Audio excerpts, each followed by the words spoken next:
Live in में रहना एक विदेशी कल्चर है, लेकिन आजकल इंडिया में भी ये काफ़ी कॉमन हो गया है।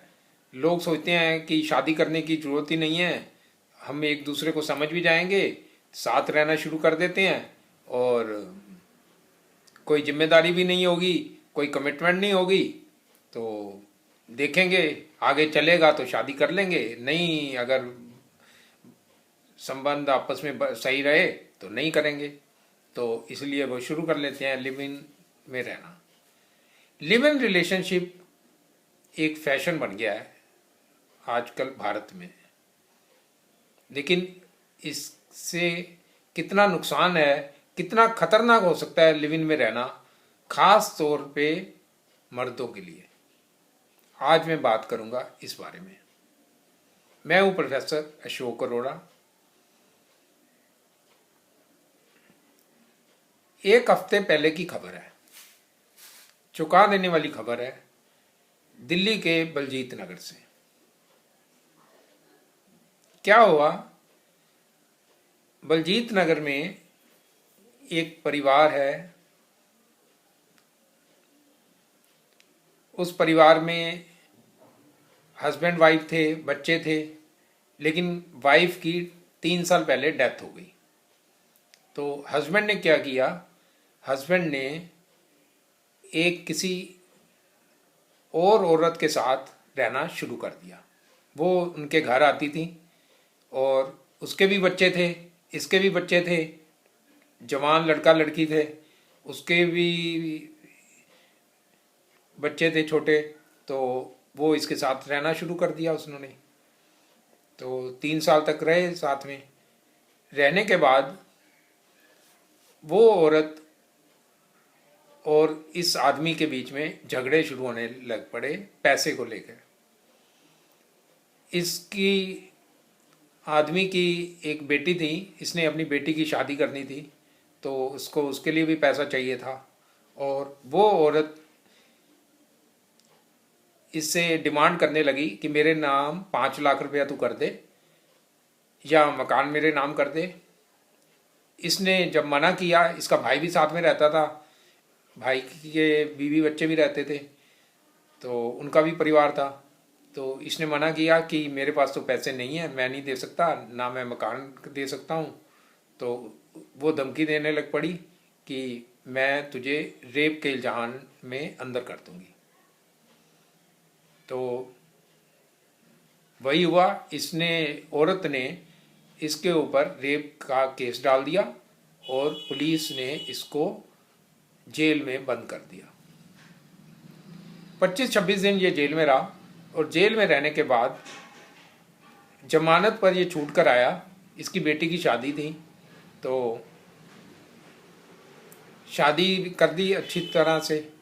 शादी के 2-3 दिन बाद ही ये डिप्रेशन में आ गया, क्योंकि वो जो औरत थी वो इसको दोबारा से फिर धमकी देने लग पड़ी कि तू अभी भी मुझे 5 लाख रुपए दे दे या फिर मकान मेरे नाम कर दे, नहीं तो मैं तेरे बेटी के ससुराल में जाऊंगी और उसका घर भी बर्बाद कर दूंगी और उसको बता दूंगी कि तूने मेरे साथ रेप किया है।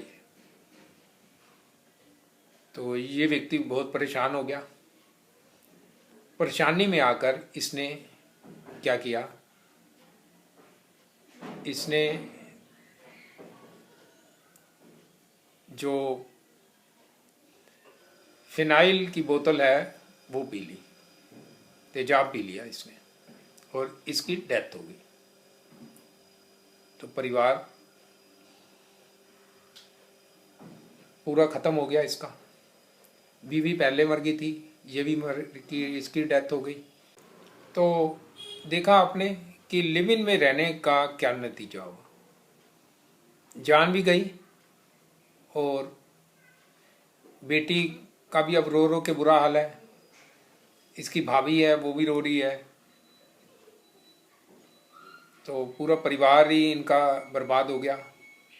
और उस औरत का पुलिस ने कुछ भी नहीं किया, उसके खिलाफ कोई केस अभी तक नहीं हुआ जैसा कि न्यूज़ ने बताया है उन्होंने। तो आप देखिए कि लिव इन रिलेशन में रहना मर्दों के लिए कितना खतरनाक है। औरतें क्या करती हैं, जब तक चाहे आप यंग हो या आपकी उम्र ज़्यादा है, औरतें साथ में रहती हैं पहले, जब तक उनको सब सुविधाएं मिलती रहती हैं, पैसे की, सब कुछ, तो वो खुश रहती हैं। लेकिन फिर जब वो देखती हैं कि उन्हें और पैसा चाहिए या कुछ प्रॉपर्टी पे उनकी निगाह पड़ जाती है, तो वो सोचती हैं कि चलो इसका फ़ायदा उठाया जाए। तो ये आपस में नहीं बन रही किसी बात पे, हस्बैंड वाइफ में झगड़े हो जाते हैं, कई बार नहीं बन पाती। तो हस्बैंड वाइफ का तो रिलेशन ये है ही नहीं है। लिव इन रिलेशन है क्या असल में? लिव इन रिलेशन आपस में हस्बैंड वाइफ की तरफ रहते हैं, लेकिन कानूनी तौर पे वो हस्बैंड वाइफ नहीं है। तो जब ये दोनों पार्टनर्स की आपस में नहीं बनी तो झगड़े हुए, और झगड़े होने के कारण कई समस्याएं आ जाती हैं। तो औरतें कुछ मामलों में क्या करती हैं कि वो मर्द को फंसाने के लिए कह देती हैं कि इसने मेरा रेप किया, क्योंकि शादी तो हुई नहीं। तो ये बहुत बड़ा रिस्क है। और आपको पता है कि एक बार रेप का केस बन जाए तो जल्दी जमानत भी नहीं हो पाती, पुलिस पकड़ के अंदर कर देती है, और मर्द तो डिप्रेशन में आ ही जाएगा, और डिप्रेशन में आने के कारण ही उसने सुसाइड कर ली। तो आप क्यों रहते हो ऐसे रिलेशन में? लिव इन में रहते ही क्यों? रहना है तो शादी करके रहो। अब आप कहेंगे कि शादी के बाद भी तो समस्याएं हैं। हाँ, शादी के बाद भी समस्याएं हैं। शादी के बाद भी औरत चाहे तो आपके ऊपर डॉरी का केस बना सकती है, डोमेस्टिक वायलेंस का बना सकती है। कई तो सच्चे केस होते हैं और कई झूठे केस भी बनते हैं, बहुत बनते हैं। कानून का नाजायज फ़ायदा उठाती हैं औरतें। मैं सब औरतों की बात नहीं कर रहा, लेकिन कई औरतें फ़ायदा उठाती हैं इस चीज़ का। और जब उनकी निगाह प्रॉपर्टी पे पड़ जाती है तो वो चाहती हैं कि बस ये प्रॉपर्टी भी मेरे नाम हो जाए। तो वो उस प्रॉपर्टी के चक्कर में सबके नाम, ननद का, देवर का, सबका, कुछ भी नाम किसी का भी डॉरी में उसमें केस में लिखवा देती हैं। उनको जमानत करवानी पड़ती है, और फिर कोर्ट के धक्के खाने पड़ते हैं। फिर समझौते में आगे कुछ ना कुछ उनको मिल जाता है, या जो पति है उसको जेल में रहना पड़ता है। शादीशुदा औरत भी मर्द के ऊपर रेप का केस डाल सकती है, डाल सकती है। हालांकि कानून तौर पे उसको इतनी सुनवाई नहीं होती, लेकिन वो भी कह सकती है कि मेरे साथ ज़बरदस्ती की है, इसने ज़बरदस्ती संबंध बनाए हैं। तो रिस्क तो शादीशुदा लाइफ उसमें भी है। तो फिर लिव इन में ही क्यों? लिव इन में इसलिए कि लिव इन में कानूनी तौर पे जो लिव इन रिलेशन है वो मान्य तो है, गैर कानूनी नहीं है लिव इन रिलेशन।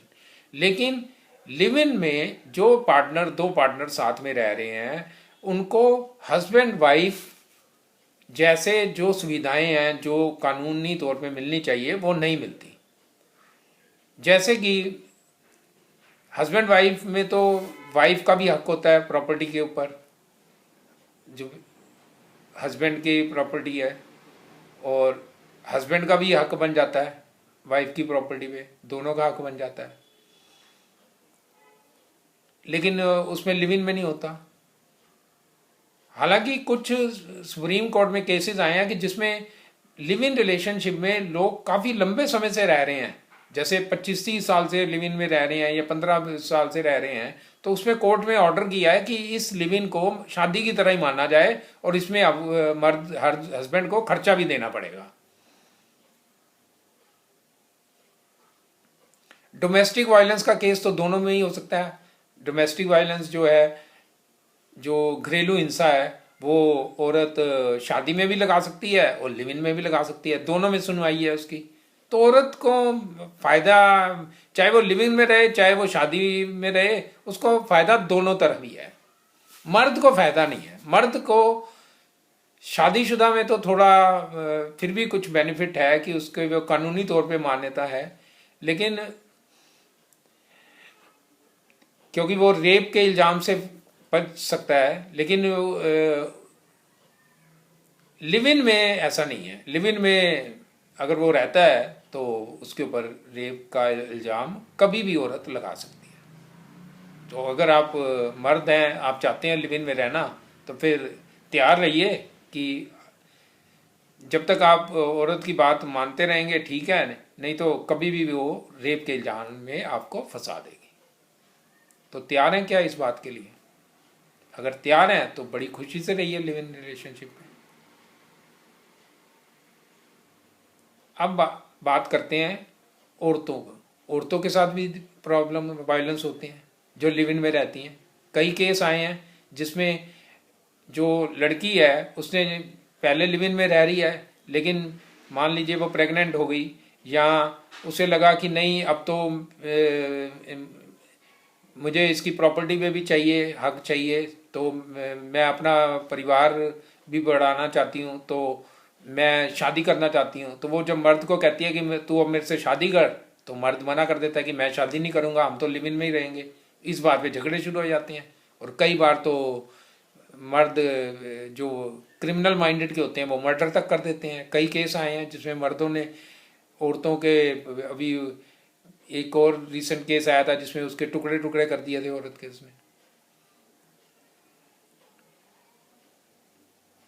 कई केस ऐसे आते हैं। तो औरत के लिए भी रिस्क है लिव इन में रहना। तो लिव इन में रहना ना तो मर्द के लिए ना औरत के लिए, लड़का लड़की दोनों के लिए सुरक्षित नहीं है लिव इन में रहना। रहना है तो शादी के बंधन में रहिए। मैं अपनी पर्सनल बात बताऊं तो मैं अनमैरिड हूं, मैंने शादी नहीं की। मेरे पास भी कुछ प्रपोजल थे कि लिव इन में रह लिया जाए, लेकिन मैंने मना कर दिया। मैंने कहा नहीं, मैं अगर रहूंगा तो शादी करके तुम्हारे साथ रहूंगा, लिव इन में नहीं रहूंगा। क्योंकि मुझे मालूम है कि लिव इन में रहने के कितने रिस्क हैं।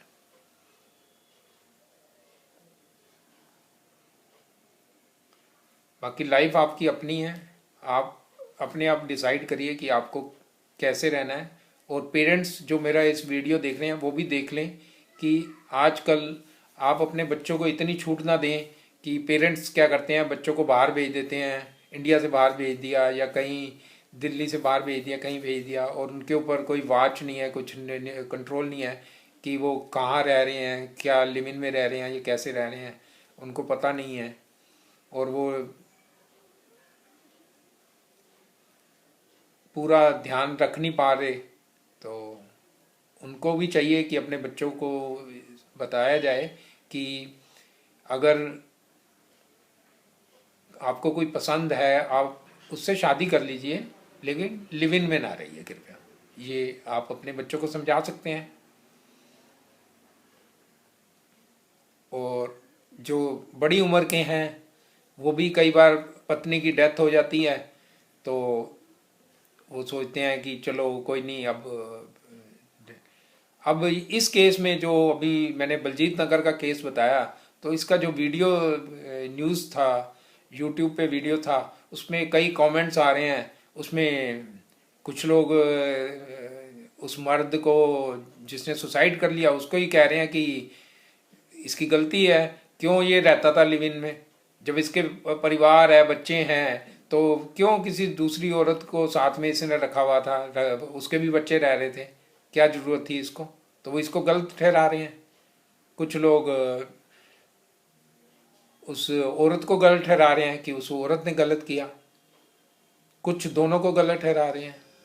तो अलग अलग तरह के कमेंट्स आ रहे हैं, लोगों के अलग अलग तरह के विचार हैं। बात ये है कि हमें ये नहीं देखना कि लोग क्या कहेंगे, हमें ये देखना है कि कानूनी क्या नज़रिया है, क्या सही है क्या गलत है, लिव इन में रहने के क्या फ़ायदे नुकसान हो सकते हैं कानूनी तौर पे, और शादी में अगर रहते हैं तो उसके क्या फ़ायदे नुकसान हो सकते हैं। रिस्क दोनों में ही है, शादी में भी रिस्क है, लिव इन में भी रिस्क है। रिस्क मर्दों के लिए दोनों में ही है ज़्यादातर, क्योंकि औरतें कई बार कानून का मिसयूज़ करती हैं हमारे देश में, और उनको सपोर्ट मिलता है पुलिस का।